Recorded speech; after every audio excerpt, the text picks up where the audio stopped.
Hey guys, welcome back to True Crime Chillers and Crochet. I'm Millie from RedMillsCrochet. With me today is Kendall from KP Crochet Creations and Kelsey from Crochet with Kelsey. As you can tell, we're dressed up for Halloween. What are y'all dressed up as today? Well, obviously, I'm toothless. We This love was made Toothless. by the amazing Twisted Hatter on Instagram.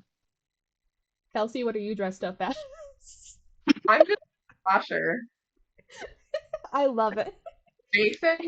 Jason? I'm Jason. Jason, yeah. Cue like the horror music where you like rip open the shower and it's just like screeching. Yeah. I am Um, getting sweaty in this though, so I'm gonna take it Same. off. It's hot. Yes, That's why I'm not same. wearing my wig. I'm dressed up as Sully to start off Ian, but obviously I'm not wearing like anything, but it'd be like that. Ugh. I'm gonna take my sunglasses off so I can actually read. So if you guys have a morbid curiosity, just like us, then sit down, grab your crochet, and let's get to it.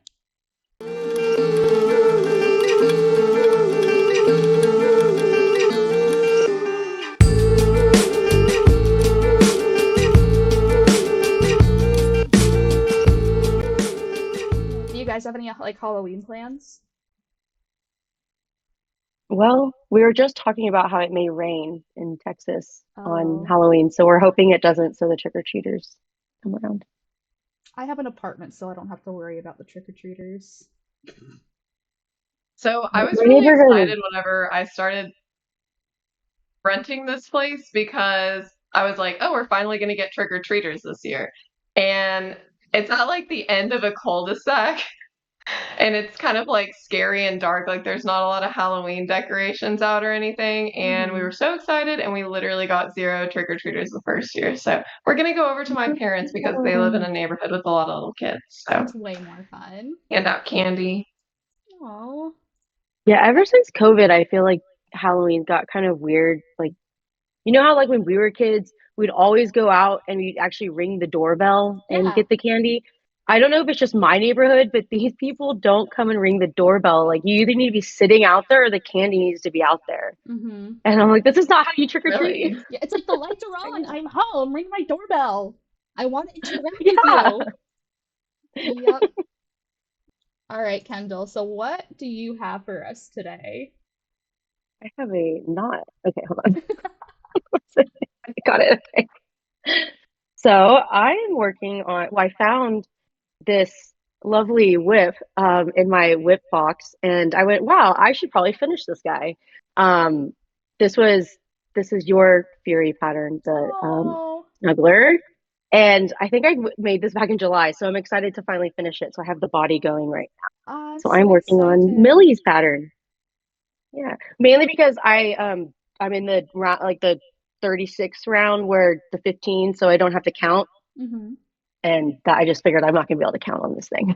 Oh, that makes Let's life so do much this. easier when, yeah, like you're like, I know I'm gonna have to talk, but if I just throw a stitch marker in, I can just figure it all out. Exactly. Exactly.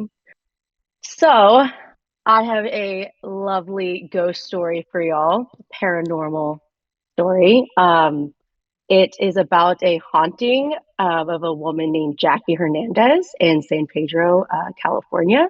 A lot of skeptics don't believe this story, but Jackie to this day but says that this actually happened and it was a traumatizing time of her life, and that there's no reason for her to make any of this up. And I'm not gonna lie, after I started reading this story, I think I believe her because it just got weird real fast. So let's dive in. So in 1989, a 23-year-old woman named Jackie Hernandez just broke up with her husband. It was an amicable breakup, so there was no bad blood or anything like that, and they decided to still co-parent their children together. Jackie moved into a small home in San Pedro, California with her kids. She's a student at day or night and working during the day, so she's constantly busy. She has, multiple kids having to deal with daycare and also working, so she's just her brain's all over the place. After a long day, Jackie comes home and sits down to watch some TV to decompress. She starts to hear little pebbles falling down in her walls. And so she mutes the TV and she puts her ear up to the wall to listen. And she keeps hearing it. And then she hears what she thinks is footsteps in her attic. She starts to kind of freak out a little bit, but any rational person, she's kind of like rationalizing it. She's kind of like, okay, that I'm just being crazy. There's nobody in my house. I'm just tired because I had a long day. So she just lets it go for the evening and just goes about her day. A couple days later, Jackie has her friend over to hang out. The kids are asleep, and as they are sitting there, they hear a loud bang in the kitchen. Jackie tells her friend what she heard the other night, and she didn't want to start connecting things, but she's kind of thinking like, well, this is another weird thing that's going on. So they go into the kitchen to see what the bang was, and what they find was a picture frame fell off of the wall. Not kind of scary. I mean, does that happen every day? I don't know. It might. Things, earthquake. I don't know. You're in California. Weird things happen. So they didn't think anything of it, but then what they did notice that the way that the picture was laying was flat down, and the nails that were holding the frame were sitting up on the table like this, right next to each other. And yes, I Oh. got a nail to demonstrate this. I appreciate that. My husband's like, why are you finding a nail? I was like, you don't know. You don't It's get fine. it. You don't get it. So once they saw that, that's when they went, okay, well, this is a little weird. I mean, rarely do when pictures fall and nails fall, do they ever just land like that? I mean, I tried to put this one up on the table and it's kind of curved. Like it doesn't sit up. So Jackie, of course, this kind of freaks her out a little bit, but again, she's trying to rationalize it. It's just a weird thing. Maybe the house was settling, not a big deal. And so she doesn't really, again, think much of it. She goes about her day. So the next night, a babysitter named Tina came over to let Jackie kind of go out and have her time to herself for a bit, because her friend Susan, that was over the day before, told Tina that Jackie was having a hard time and that she could use some help. Now, Tina doesn't know anything about the picture frames or the sounds from the attic and the walls. So she knows nothing about any of these weird things that are happening. But Tina comes over and she's hanging out with the kids. The kids go to sleep, so she's just watching TV. Then she starts to kind of feel nervous. So she's like, I'm going to go check on the kids. So she walks upstairs. And before she even opens the door where the kids are, it just opens by itself. And she's like, oh, okay, this is weird. Maybe, the house is settling or whatever. She walks in, checks on the kids. They're all fine. And then walks back out and grabs the door to close it. And as soon as she lets go of the door, it swings back open. So Tina was like, okay, this is, kind of weird. Maybe the house is just uneven, or how sometimes the door the house is still settling, it kind of opens. And Yeah. yeah, she's thinking maybe there's an explanation for this. So when Jackie got home, Tina told Jackie about what happened with the door. And she was hoping Jackie would, settle her mind and tell her a reasonable explanation for it.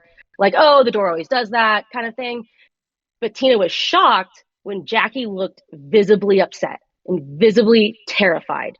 So then Jackie started telling Tina about what happened the other day and the other night. Again, she was like, oh, but maybe I'm just connecting things to connect things. Like this isn't maybe as strange as it really is. So again, she says goodnight to Tina and just goes out her night thinking, again, I'm just rationalizing it all because this is crazy. I'm crazy. I don't want to be crazy. So they keep going. And then the next day, Tina, the babysitter, comes back over to watch the kids again. They are in the kitchen. Jackie is telling Tina like the bedtimes and everything that she needs to know for the kids. So then Tina starts staring at the corner of the kitchen, and Tina's like, or Jackie's like, are you paying attention? And Tina's like, did you put a light in the corner of your kitchen over there? Jackie looks up and she's like, whoa, what is that? It is. They see what looks like a ball of light, like a light bulb shine, but there's no light bulb there. Is this the Um, are these the blobs, the orb lights that you put in the yes, those are Okay. actual pictures that Jackie took with her phone. So of course, Jackie and Tina start freaking out, and Jackie's like, nobody's gonna believe us. We have to take a picture. And so that's the picture that she took. And again, I don't know if I saw that, I'd be like, okay, that's just a flash. Like, what are you talking Yeah, I'd about? be like, oh But no, there's then, probably a light in the floorboards. right, like, I mean, this is when I was like, okay, it's kind of weird. And then they said that the orbs of light started moving, not towards them, but kind of start moving around, like, like, Ugh. like, They're gross. Those creepy. are gross. Yeah, if I saw that picture, I would be like, okay, this is ridiculous, Jackie. Yeah. Come on. They should have taken a Um, video though. well, Well, this was in 1989. yeah, I in the don't really know 80s. if best video Yeah, equipment. you're right.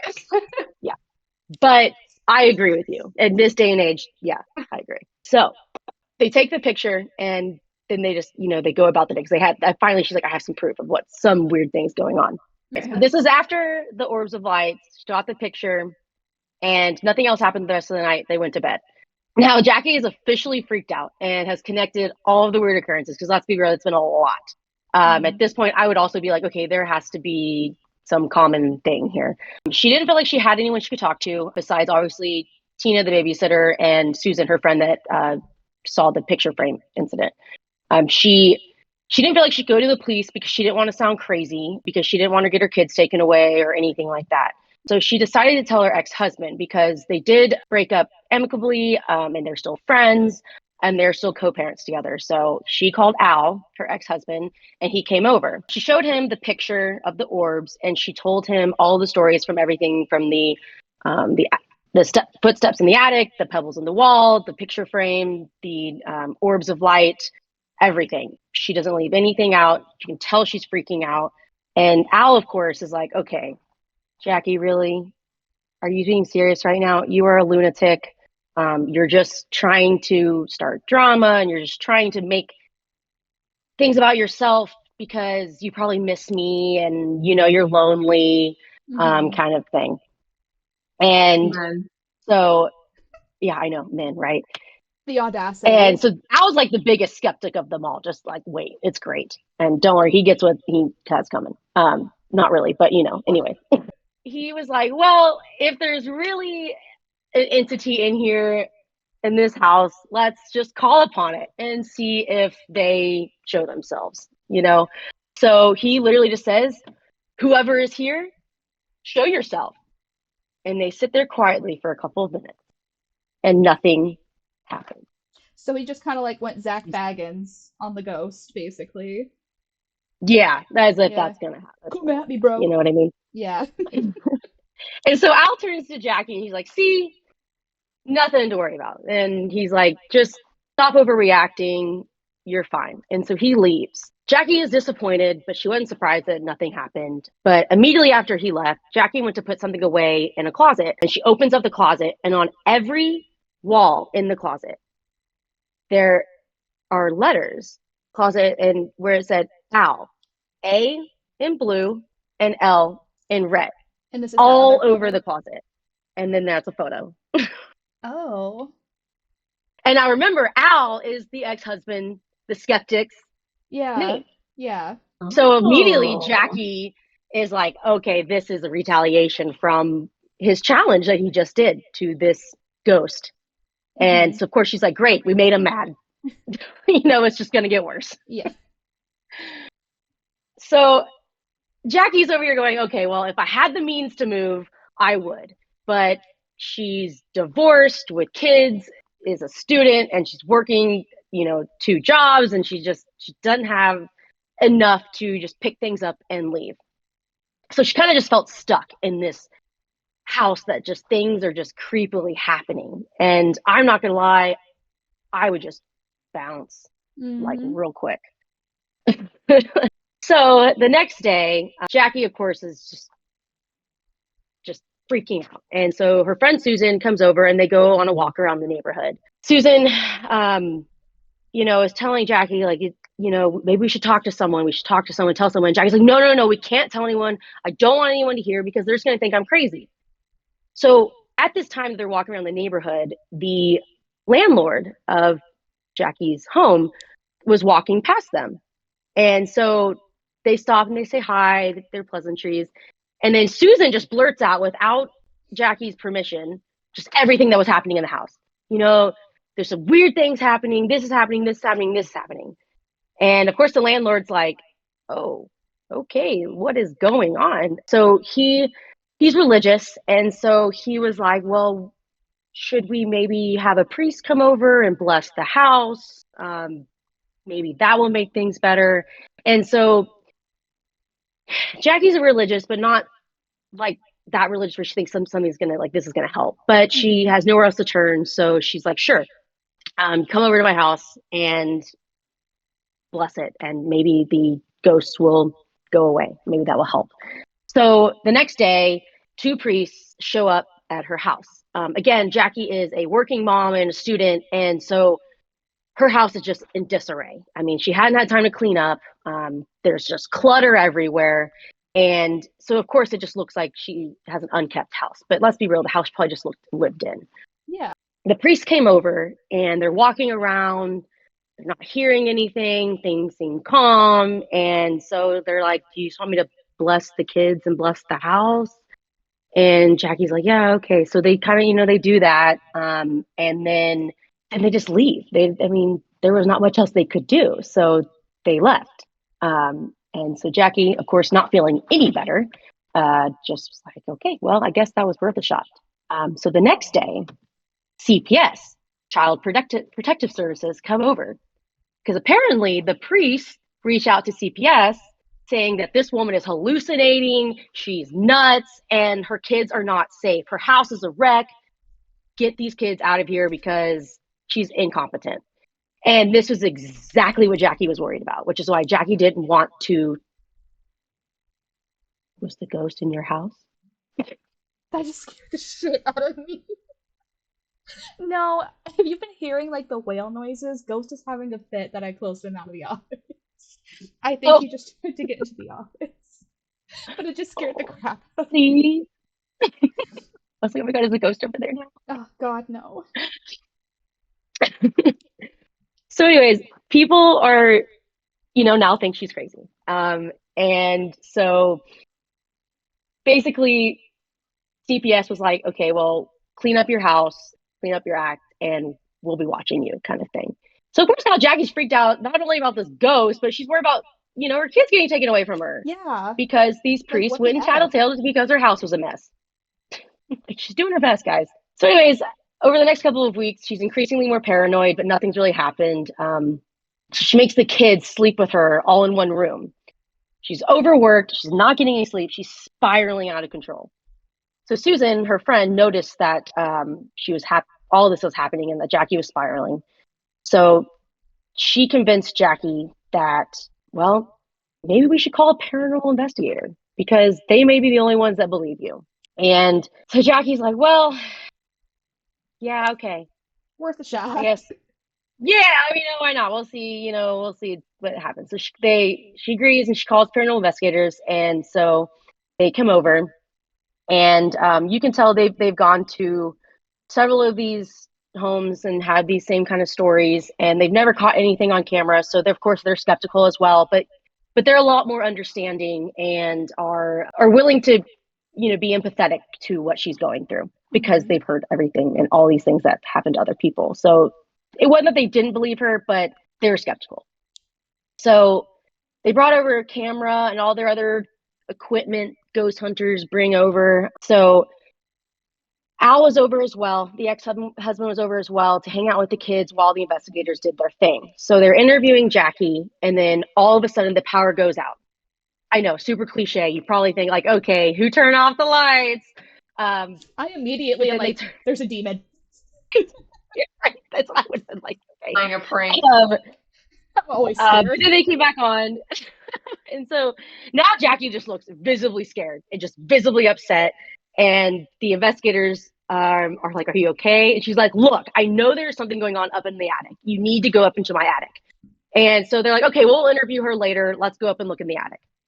So they stopped the interview with her, and one of the three of them went up into the attic. They went up the ladder through the crawl space to the attic.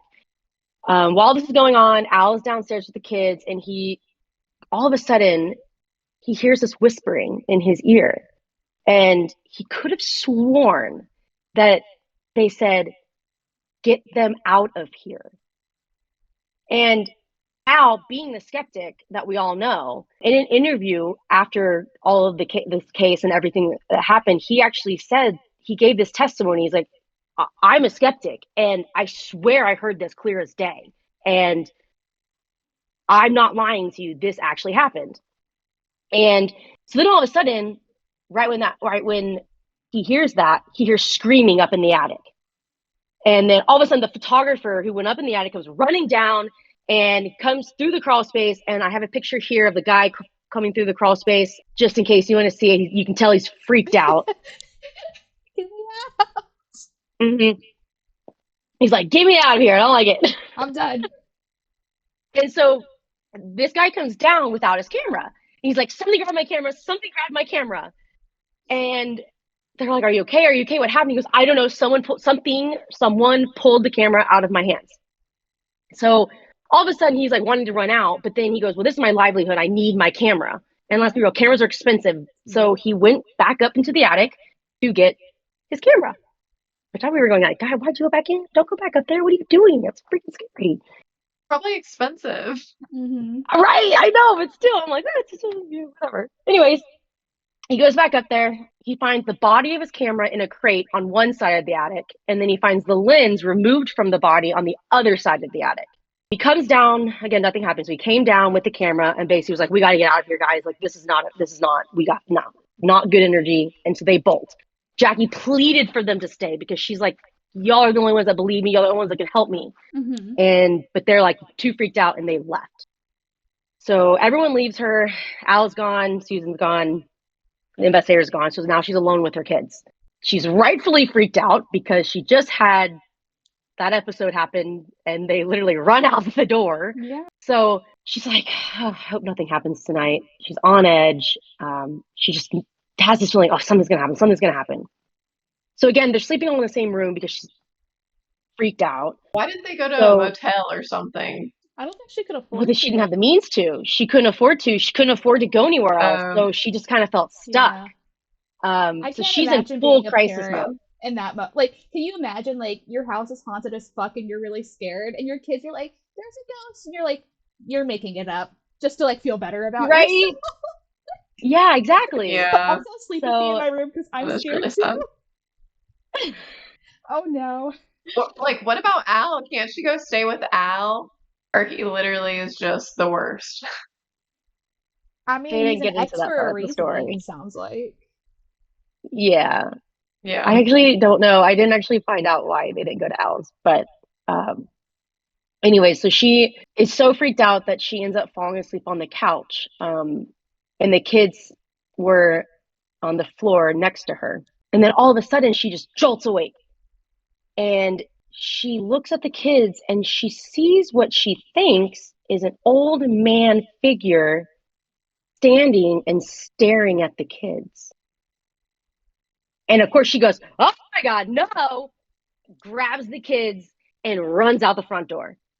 So this is Uh, late at night. And she doesn't know who else to call. She can't call the police because, Right. CPS is on their ass. And then you can't call Al because he's skeptical. And, it's late at night. Who am I going to call? So she calls the investigators.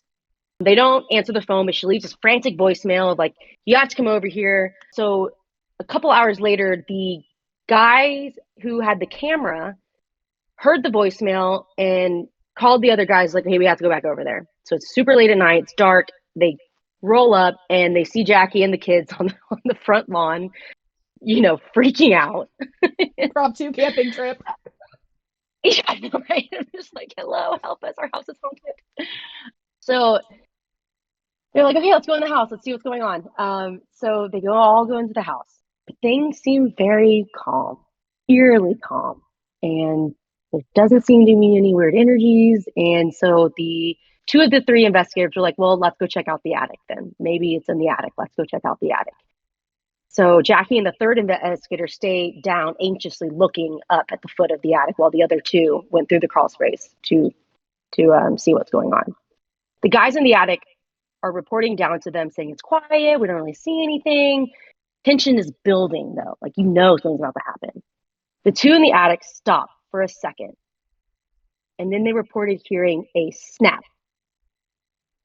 And then another snap. And then a third snap.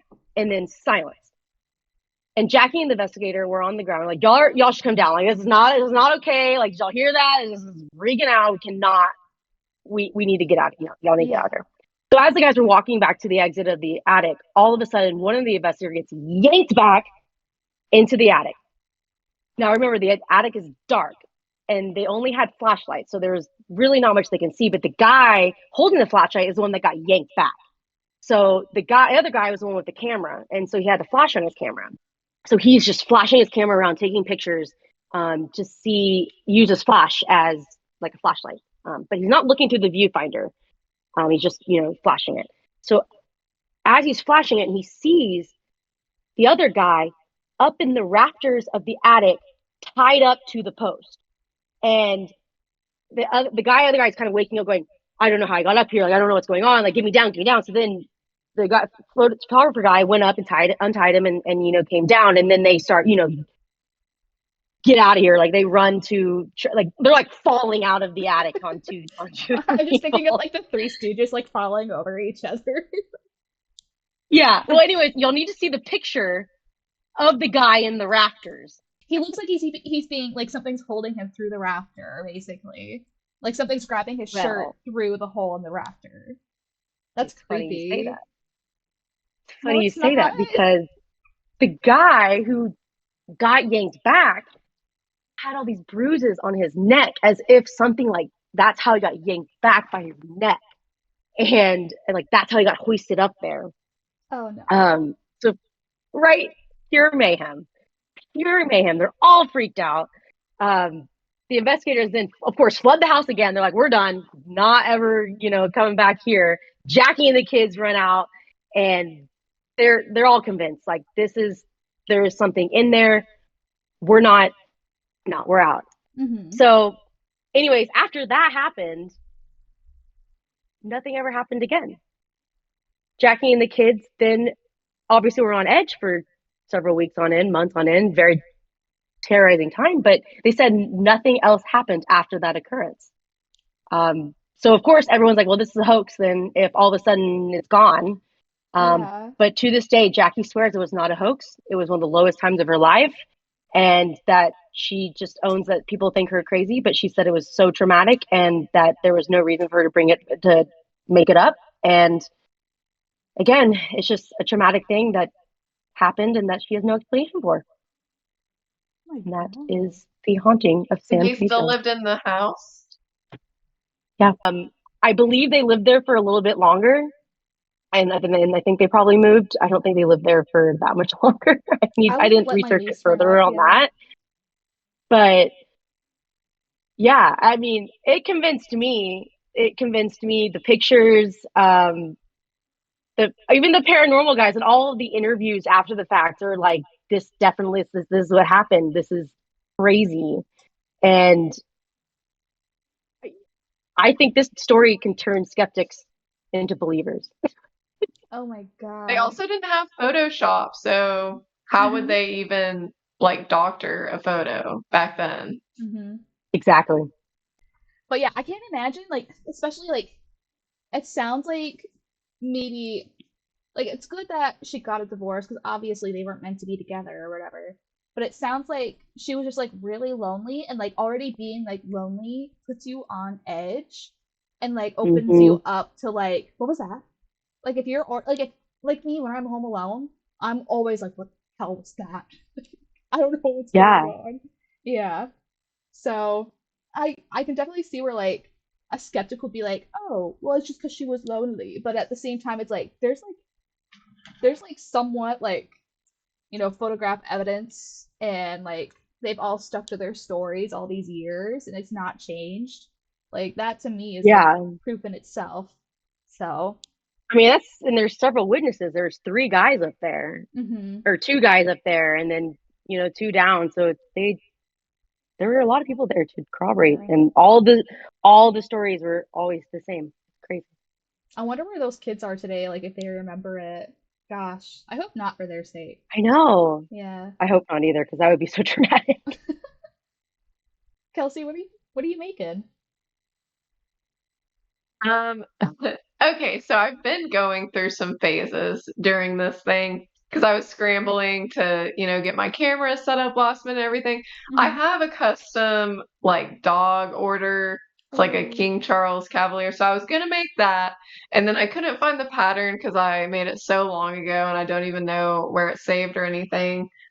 So then I switched routes. I am working on a pattern test for Dee Dee's plushies, the little giraffe that she has right now, Yes. but it has like a million color changes in it, so I knew I wasn't going to be able to do that on this. So I'm making one of Hedge's Crafted for Comfort's party pigeon. Ooh, yay. I've got my silly goose up here. Why can't I? Okay. Silly goose is up here. Mine's downstairs. Otherwise, I would go. Hey. I didn't put like a hat Kendall, on it or I anything. think we have the same cat. He's so Really? cute. Are you going to give him a hat? Yeah, let me go get mine. I was gonna be like, well, we haven't seen them in the same room yet, so maybe it is the same cat. So Does Avery need a boyfriend? Because Max is also 11. He's really fat though. I don't know how desirable. You're old man. well, Pippin's 3. Cat break. Oh, okay, Millie, please introduce your cat. This is Pippin. He's my baby. Here, everybody put your cat to the camera. He just woke up from a nap, so I have 3 seconds before he starts to get testy. Oh my gosh! I got the Mom Stitchetti pattern test for the deer. Yay! So cute. Are you doing? It's a reindeer and like a. What's the other one? A moose? No, it's a reindeer. The other one kind of looks like a fox, but I think it's just more of like an orangey reindeer. Yeah. Oh, okay. Or a deer Exciting. and a reindeer. Just almost lost my camera. The deer and a reindeer. Oh, so the reindeer is the one with Cute. antlers. That is cute. I'm excited to make them. Oh yeah, so Kelsey, what do you have for us today while you're working on your party pigeon? So today for you, I have a story of. Put that out. I just want to know, I already pulled up the pictures and they're creeping me the fuck out. Okay. Wait, I need to pull up the pictures. First of all, before I even get into this whatsoever, I'm just gonna say this has every single trigger warning that I could say. It is very disturbing and for mature audiences only. So if you don't like gore or cult things that are weird, then this is not the story for you. I can put a timestamp. So the story I'll be telling today is about what? I can put a timestamp for when it's done, so that way people can, like, if they want to skip out. Oh, that'll be good. Warnings. Yeah. So if you guys want, there's going to be a timestamp for when Kelsey's story is done. If you're not into that stuff. So this story is about a family called the Alexander family, and this is not a very popular story. It's not very well known. But basically, in the 1950s in Germany, there was a man named Harold Alexander. He met up with this guy throughout his life named George Reed, who was the leader of the Lorber Society, which is a religious-based cult of Christian extremists. So as he kind of, became friends with George, Harold started to be interested in the Lorber Society, and he eventually joined. So this cult kind of was founded on the self-denial concept, so that basically if you were doing anything that wasn't worshiping God, then you were sinning. So everything was based around only doing things to worship God. So they also think that anyone outside of their society is evil and impure. So usually the members of the Lorber Society kind of stick together and only do things for God together. So Harold and his wife Drogma eventually joined the Lorber Society, like I said, and they listened to everything that George, his friend that he had met earlier, says and tells them, and they completely adopt the Lorber Society as their way of life. Sorry, I have to read my notes. You're fine. Okay, so whenever George was on his deathbed, he told Harold that he was now in charge of the Lorber Society. So he was the new leader of this society. Nobody else was in the room whenever George was on his deathbed to tell Harold that he supposedly was in charge of the Lorber Society now. So who knows if this was made up or not. So his wife and the rest of the society accepts that he's going to be the new leader, and Harold is now in charge, and he's telling the whole society that they need to get ready for the prophet. The prophet's going to come someday, and everyone in the society needs to get ready for it.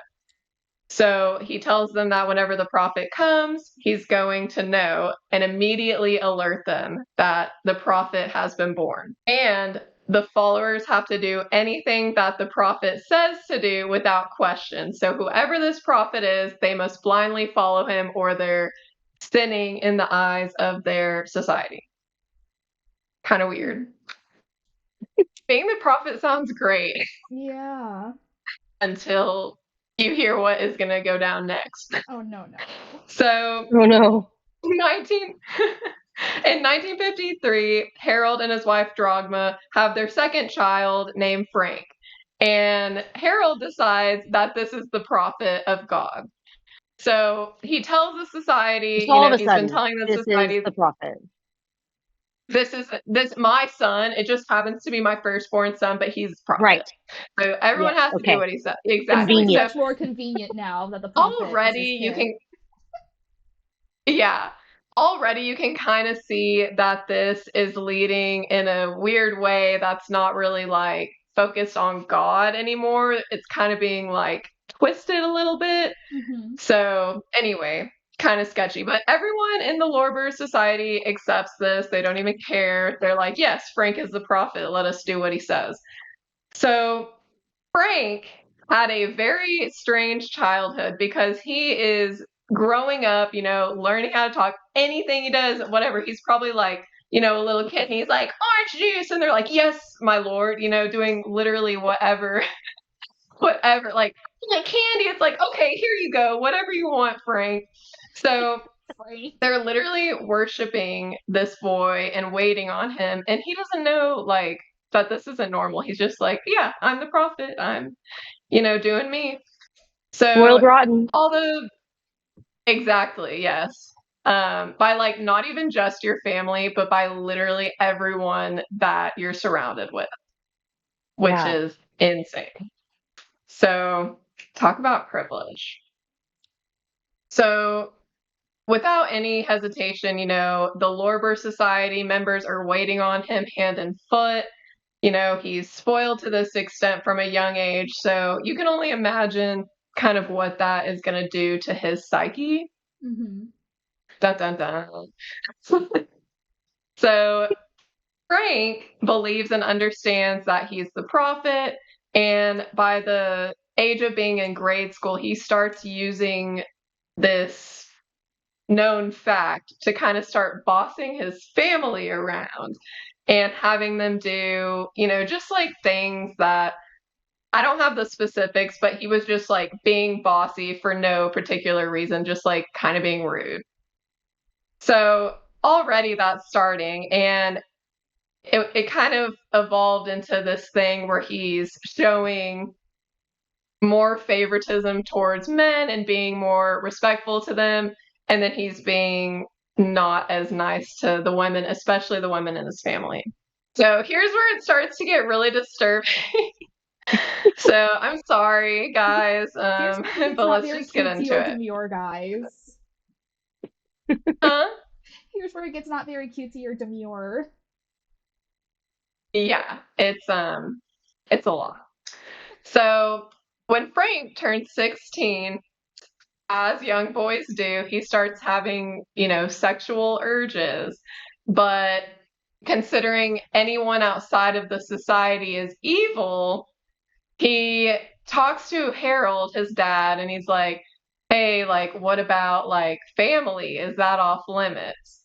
And Harold says no and actually encourages this idea. So it's like this part absolutely shocked me. Like they were totally fine with it. He's 16 years old, the mom, the sisters, awful, like disturbing. And not only does Harold approve of this way of life, but he also like joins in. So they're extremely twisted. So Joins one of in? the sisters, what? He joins in, yeah. So it's a family affair. Literally. Sure is. It sure it sure is, yeah. So but like literally the way, like, I'm just trying to put myself in Frank's mind. He's like, okay, well, all my life I've been told that like anyone has to do whatever I want, and I can't like hook up with girls outside of my society, and like really like the society is so small, the only girls are like his family Mhm. or like old people, I guess. But anyway, so yeah, it's really messed up, and he thinks they justify this by saying that it's the only way to like satisfy Frank's urges while remaining pure in the eyes of God, which it's like, how twisted is So that? pure.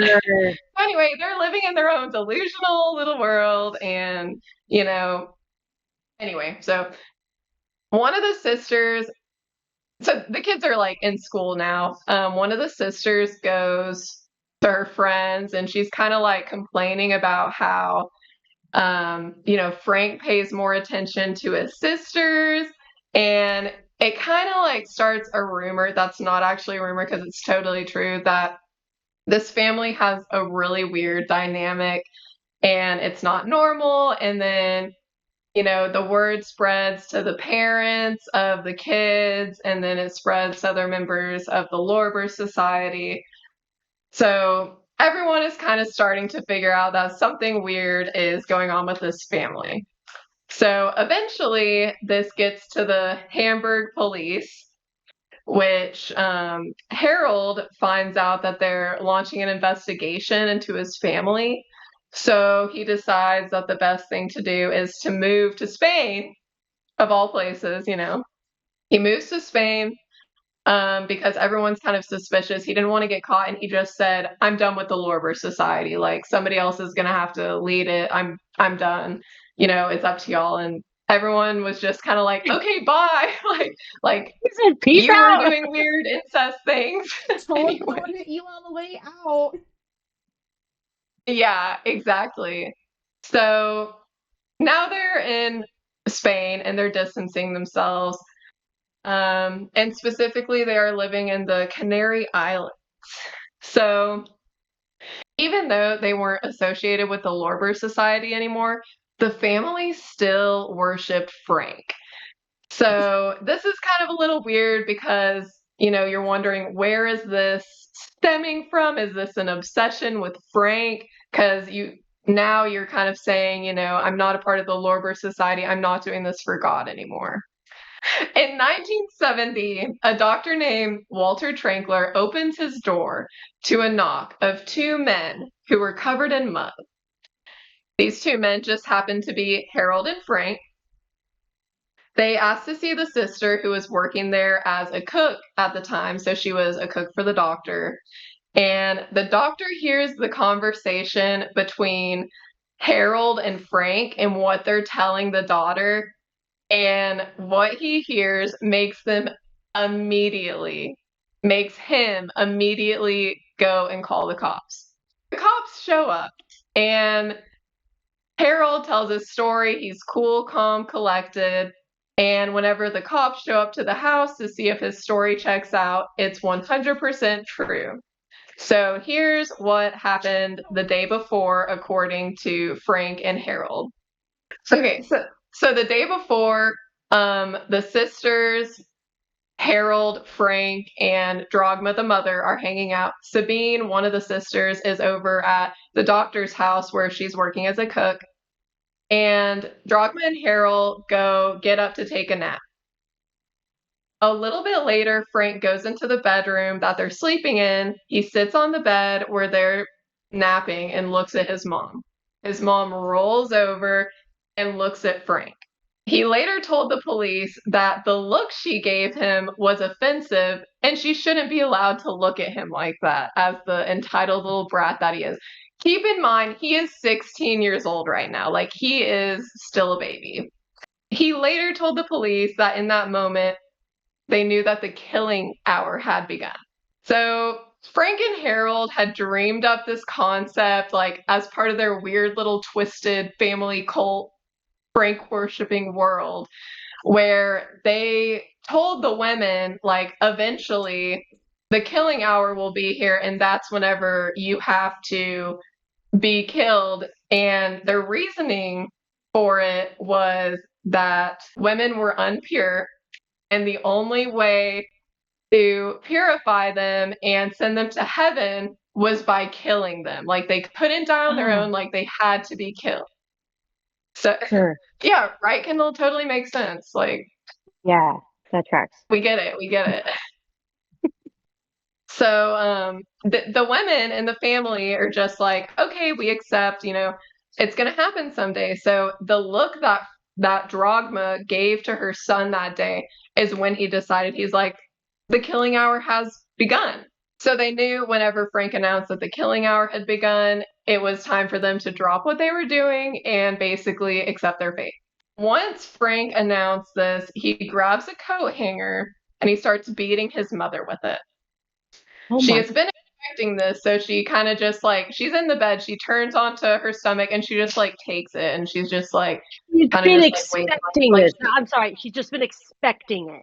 I'm just gonna let my yeah, son they kill knew, me. they knew, What? yeah, they knew someday it was gonna happen. So this is like Wow. totally normal to them. They're just like, all right, it's killing Yeah, hour, time I'm to going to die. heaven. Yeah, here we go.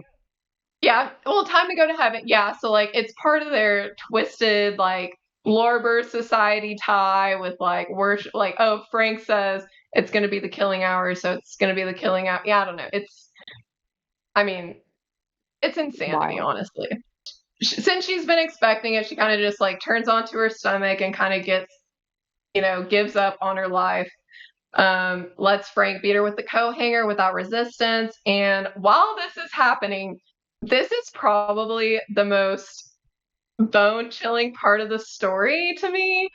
Harold, the father, who's sleeping next to Drogma, like they were napping together, whenever like the beating starts happening, he gets out of bed and he's like rejoicing, like the killing hour has begun. And then he runs downstairs and he starts playing the organ, like like No! terrifying. What? Oh my god! So he's like thrilled. He's like, yeah, like it's time to party. The killing hour has begun. Like, let's go like play the organ. Like, they're like, this is a great day.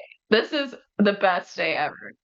As he's enthusiastically playing the organ, the sisters that are still at the house come out of their room and they're like, whoa, like, why are you playing the organ like that? And they're like, and Harold says, the killing hour has begun. The killing hour has begun. So, hearing this, the sisters literally just sit down where they are, crisscross applesauce, because they've been told once the killing hour has begun, like, stop what you're doing and basically accept your fate. They Wow. literally can see into the bedroom upstairs where the mother is getting beaten, and like they can hear it, and they're just like totally calm. They're just like, our mom's getting, beat to death and we're next. And they're just like totally calm, totally accepting of it. They're waiting their turn. Once the mom, Drogma, is at least unconscious, possibly dead, he walks out to his sister Marina and begins beating her with the coat hanger next until she slouches over and becomes unconscious. And then he does the same with his other sister, Petra. I lied. This is probably the most disturbing part. Oh no. So Frank goes into the kitchen. So all of his women family members are unconscious, right? So it's just like him and his dad. His dad's playing the organ, kind of like hyping him up, I guess, like whatever they do in their family. And he goes into the kitchen, he grabs a knife, and he gets some other tools like a hammer and some like kitchen shears, So at this point, it's forensics kind of found that the women were probably still alive, like after they were knocked out.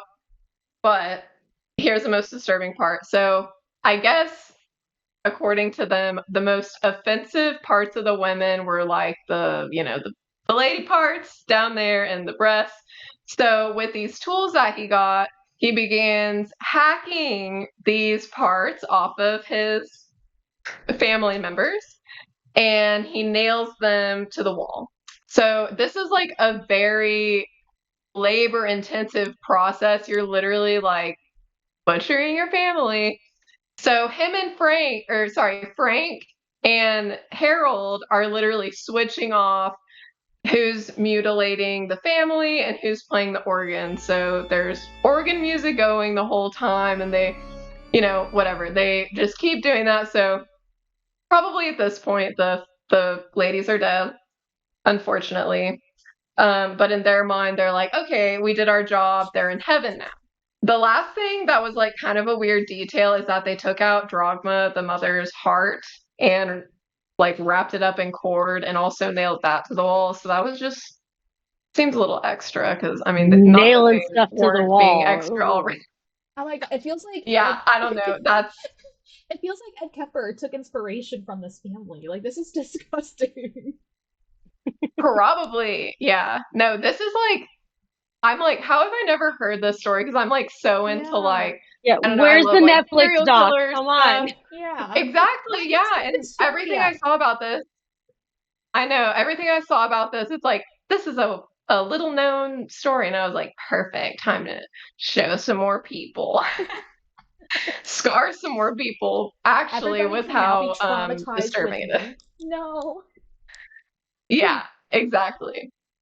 So anyway, when all of this mutilation is completed, the men are running around the house, dancing and screaming, like they're rejoicing. They're like, we did our job, we did what we were put here to do. We're so excited. And they're proud of themselves because they worked really hard to get all that done. And, it took a lot of time and energy. So later that night, they went to go stay in another one of their properties that they own because who wants to stay in a house with your dead family? Obviously, nobody. So the next day, it's December 2nd, they went to go tell their other sister, Sabine, about what they had done. So this is going back to the part of the story where they show up at the doctor's house. Obviously, they are covered in their day-old family member's blood. It's not mud. And what triggers so the doctor lets him in, he goes and gets Sabine, the sister. She comes out and he's kind of just like standing at a distance. So Harold tells Sabine that her and Frank had just finished killing her mother and sisters, and Sabine takes her dad's hand that is covered in like day old blood, puts it up to her cheek and says, I'm sure you did what had to be done. So that's what triggered the doctor to call the police. Wow. So the doctor realized, that the mud was the blood. So anyway, Frank and Harold luckily get arrested, but unfortunately they were found criminally insane. I say Ooh. unfortunately, but it's pretty obvious that these guys are off their rockers. So they were committed to an asylum. So they never showed any remorse. They always were justifying that what they did was the right thing to do. They're happy that their sisters and mother are in heaven now. And Sabine, the sister that's alive, actually begged to go to the asylum with them, but they said no, and they sent her to a convent. What is it called? The nun place? A coven? Or a Convent. convent? They sent her to a convent. I We're was like, all in it's the something with a C. They sent her to. It's like a coven's like witches, no? It's like we're all in a witchy Yeah, mindset. yeah, It's you're right. I mean, Halloween. she probably could have gone there too. But they Girl. sent her to the convent where she lived with nuns. So it's 1990 now, 2 years after they got put in the asylum. Frank is 36 and Harold is 61. They escaped the asylum. To this day, nobody knows where they are. Oh, good. And Good, that's the good, end No, of good, my story about the good, Alexander family. good. We good don't to know where these crazies know. are. Awesome. You're telling That one me was like insane, right? That one these was fucking crazy. creeps. Those are all the noises you're hearing, Millie.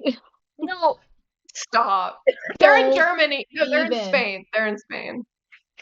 But are they still in That Spain? you know of. So today I'm working on, I made the wings and my horns already, so I finished the whole piece. But I'm working on my new fairy dragon pattern.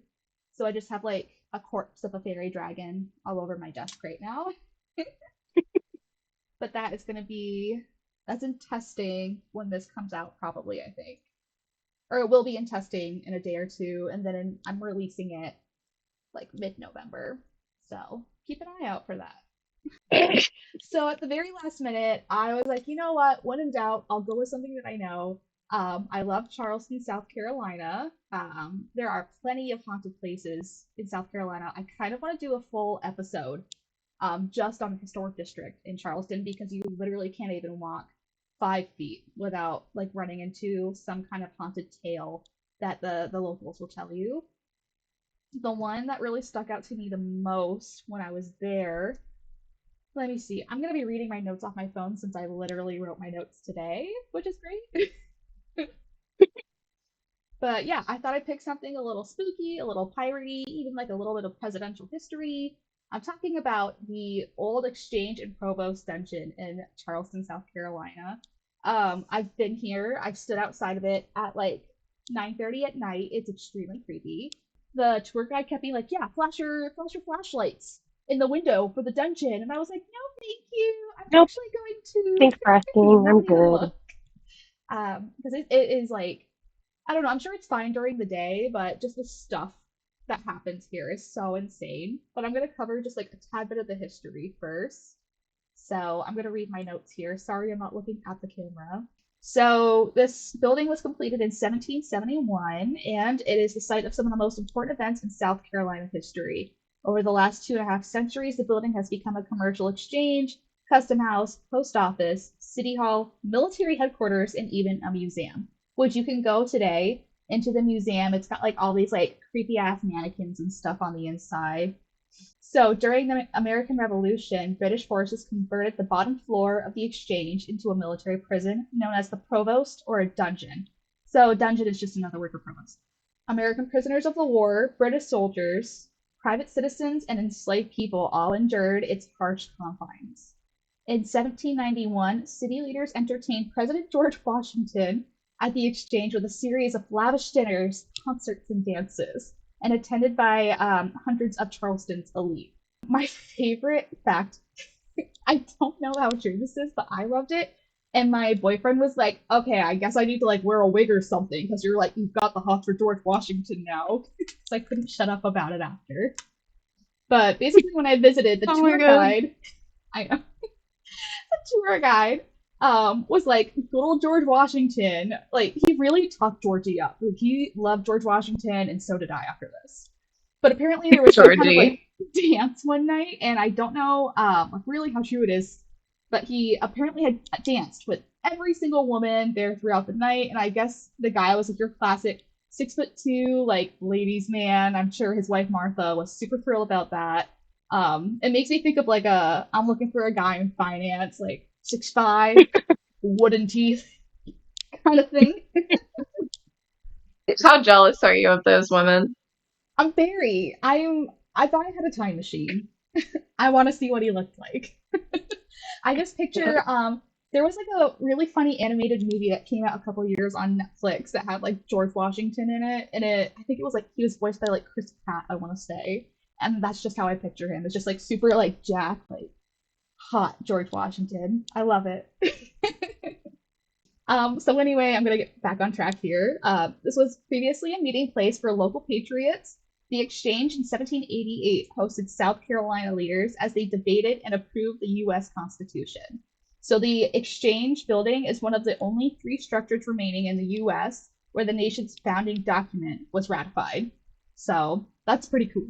So, like I said before, there's a lot of haunted history in Charleston, but the dungeon, like, I'm not even gonna be able to cover like all of the dungeon. Like Blackbeard was there, where he stayed until he was executed. Again, like the president was there. The British literally hid their all precious tea here in the dungeon, like that. Like you'd think it's of Boston Harbor when you think of like the British and their tea. It was all the way in South Carolina as well because it is a port city. So, by all accounts, ghosts are said to roam the halls of the Old Exchange and Provost Dungeon, and the startling cries of the long dead prisoners in the dungeon can still be heard by current workers and guests to this day. Many of the experience is had in the dungeon, which was below sea level because of something to do with like the way the city was built. Like they built the city out onto the water, like on landfill, basically. Speaking of an island of trash. Anyway, Um, so parts of the city still often flooded because it was built over into the water. So when you think about it, the dungeon, the part of the building, the dungeon, was under sea level, even though it was technically on land. So whenever it flooded, the dungeon flooded. And whoever was down in the dungeon also was in the water. Basically, the officials or whoever worked there refused to evacuate the dungeon whenever it flooded. So you can only imagine the kind of haunts that occurred. I think this is the creepiest thing to me ever is like wet ghosts. I don't know why, or ghosts of the water. It scares the shit out of me. The screams of the prisoners could be heard, begging to be removed from the dungeon as it flooded. Filthy, sewage-ridden water slowly bringing them to their deaths as it creeped up their bodies. So basically, they were just like watching their death come to them as the water rose higher and higher. Yep. It's the one way I Wow. do not want to die. Yep. Any kind of suffocation, drowning, no. Yeah. Yep. And those that were left, or those that survived the floods, were left down there with the rotting dead for days and even more than a week on end because they wouldn't clean out the dungeon more than like a certain amount of days a week, and that included the dead. So, yeah. Yep. And even So when it's it getting flooded, stinky down there. yeah, yep. And this is the part that scares me the most about this place is that think about like if somebody just dies because there's like dysentery and stuff too. So like it's not just like dying of drowning in there. There's dead people already. It floods. Biggest fear in life is like water I can't see, and then add dead bodies into the mix. Yeah. Yeah, Yeah. I'd be like, what just touched my foot? Oh my god. Do you want to play mermaids? No. I would lose my fucking mind. So anyway, down in the dungeon, people have reported hearing terrifying cries and screams as well as harrowing moans, as though somebody is in great pain. But it also is down in the dungeon that reports of seeing chains swinging by unseen forces that have resurfaced over the years. And for those lucky enough to catch a glimpse of the paranormal phenomena, they are quick to point out that no one ever touches the chains before they start swaying. Many visitors also report seeing workers dressed in revolutionary garb only to never see them again. Also reported in the basement or the dungeon, dancing orbs, cold spots. A number of visitors have reported being pushed or feeling invisible, or hands wrap around their throats. Because I mean, these are like they were delinquents in real life, like evil people.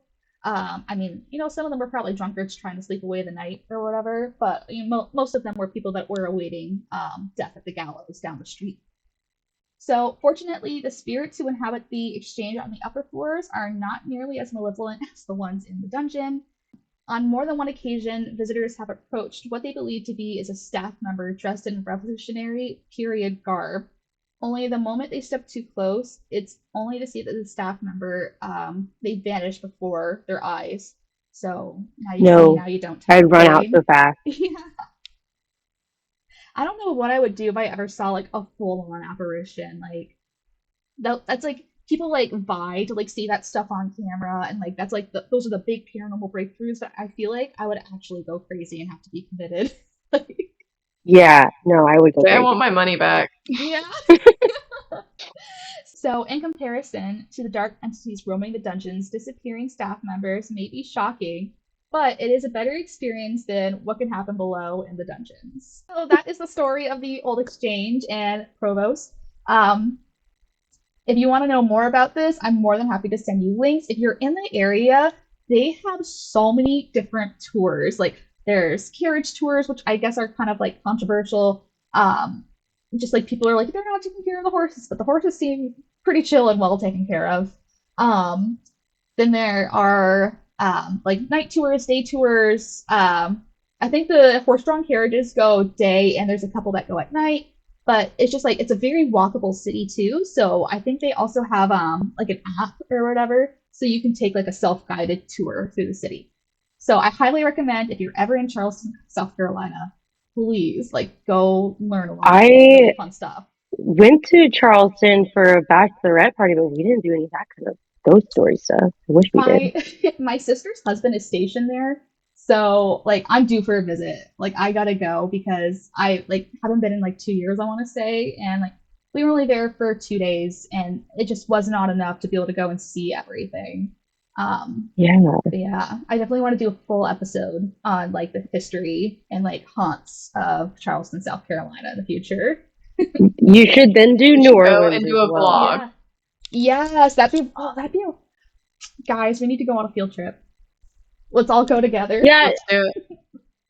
and I That'd think be most of these, fun. like at least I know that New Orleans does it. They do like ghost tours where you go Mhm. to like the place of like the sightings, and then they tell you the story, and it's Yeah. at night, and it's really fun. Yeah, I want to go there. So my for anybody that doesn't know, I'm in the military and I have to go to a tech school here pretty soon for a career that I changed into. But my tech school is going to be in Mississippi and it's relatively close to New Orleans in Louisiana. So I really want to go while I'm there because I'm going to be there for a month and a half.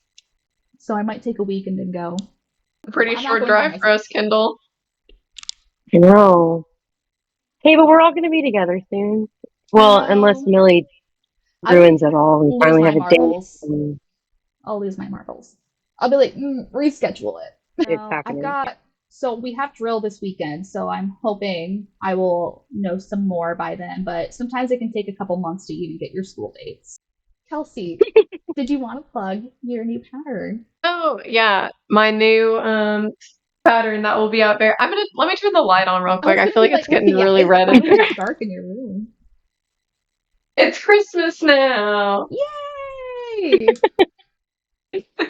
Okay, so the past couple of weeks I have been working on some mini Christmas snuggler patterns. I've done my little fluffy snugglers in the past, so they're kind of the same style, but they're mini.